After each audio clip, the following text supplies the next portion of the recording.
प्रदेश कांग्रेस कमिटिर सम्मानीय सभापति অসমৰ বলিষ্ঠ কণ্ঠ অসম আৰু অসমীয়াৰ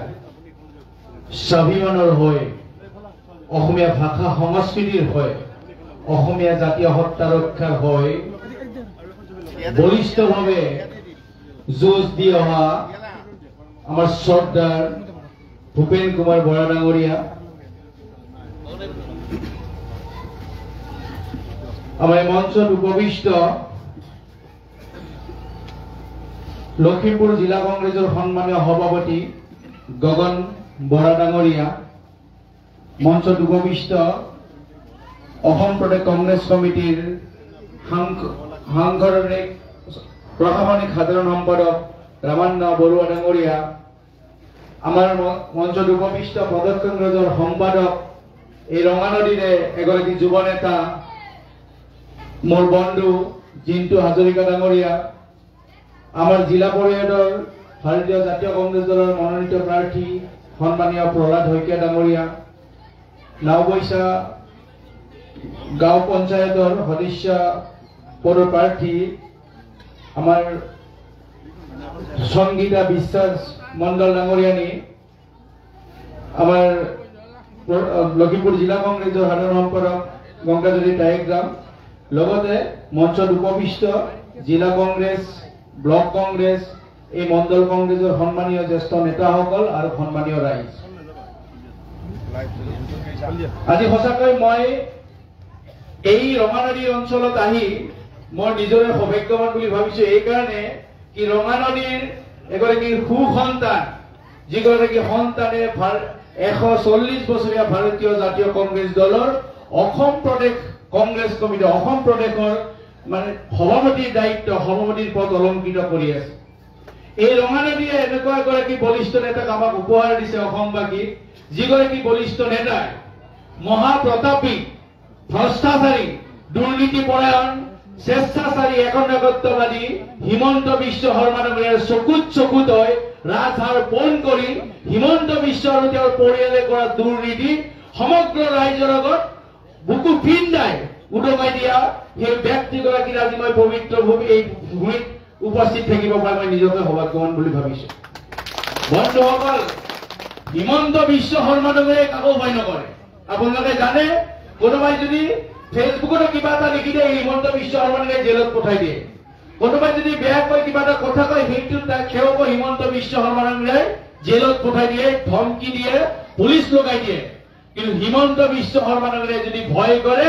এই ৰঙানদীৰ ভূ সন্তান प्रदेश कांग्रेसर सम्मानीय सभापति भूपेन कुमार बरा डांगरिया आज आम पंचायत निर्वाचन अवतीर्ण आपलोके बोधय जाने पंचायत निर्वाचन बीजेपी पातिब बिचरा नासिल हिमंत विश्व शर्मा डांगरियाय पंचायत निर्वाचन पातिब बिचरा नासिल बारे बारे जोआ बछৰৰ পৰা प्रदेश कांग्रेसर सम्मानीय सभापति भूपेन कुमार बरा डांगरियाय बारे बारे हेसा দি থকাৰ পিছত হেকত যোৱা জানুৱাৰী মাহত তেখেতক টাইম বাউন্ড ধৰি দিছিলে যদি 5 মাৰ্চৰ আগত যদি তেখেতে যদি হিমন্ত বিশ্ব শৰ্মা ডাঙৰীয়াই যদি এই নিৰ্বাচন নাপালে তেতিয়াহলে আমি আইনী ব্যৱস্থা ল'ম বুলি যেতিয়া ভূপেন বৰা ডাঙৰীয়াই এক সংবাদ মাধ্যমৰ আগত কৈছিল তাৰ পিছত হিমন্ত বিশ্ব শৰ্মা ডাঙৰীয়াই পঞ্চায়ত নিৰ্বাচন পাতিবলৈ বাধ্য হৈছে সম্মানীয় ৰাইজ লগতে মই প্ৰতিনিধিসকলকো কৈছো যে 1100 কোটি টকা চৰকাৰৰ ঘৰত পৰি আছে কিন্তু তেওঁলোকে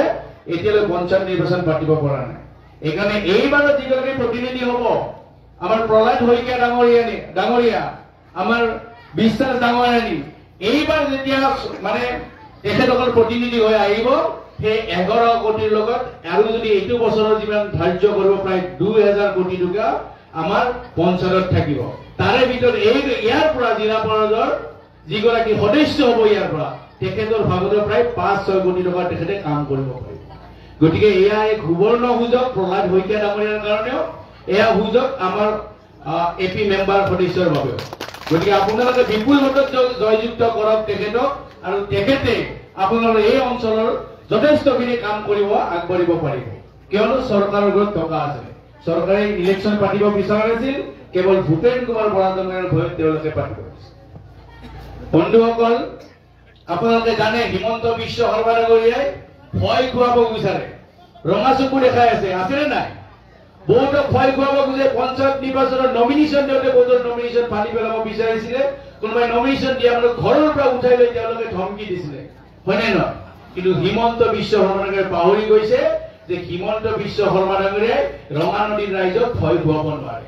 এই নাও অৱশ্যে অঞ্চলৰ ৰাইজক হিমন্ত বিশ্ব শৰ্মা ডাঙৰীয়াই ভয় খুৱাব নোৱাৰে। হিমন্ত বিশ্ব শৰ্মাৰ ৰঙা চকুক এই ৰঙা নদী বাকীয়ে কেতিয়াও কেৰেপ নকৰে। সেইকাৰণে কৈছো বন্ধুসকল যে হিমন্ত বিশ্ব শৰ্মাৰ যদি ৰুধিব লাগে, এনেকুৱা যদি দুৰ্নীতিবান ভ্ৰষ্টাচাৰী একনায়কত্ববাদী স্বেচ্ছাচাৰী এগৰাকী যদি ব্যক্তিক যদি ৰুধিব লাগে, তেতিয়াহ'লে আপোনালোকে ভাৰতীয় জাতীয় কংগ্ৰেছ দলৰ প্ৰাৰ্থীক জয়যুক্ত কৰিব লাগিব। যদি আপোনালোকে ভাবিছে যে 2026 চনত এইগৰাকী হিমন্ত বিশ্বৰ অহংকাৰ যদি ওপৰাই ব্ৰহ্মপুত্ৰত দলিয়াই পেলাবলৈ, তেতিয়াহ'লে আপোনালোকে ভাৰতীয় জাতীয় কংগ্ৰেছ দলৰ প্ৰাৰ্থীক ভোট দিব লাগিব।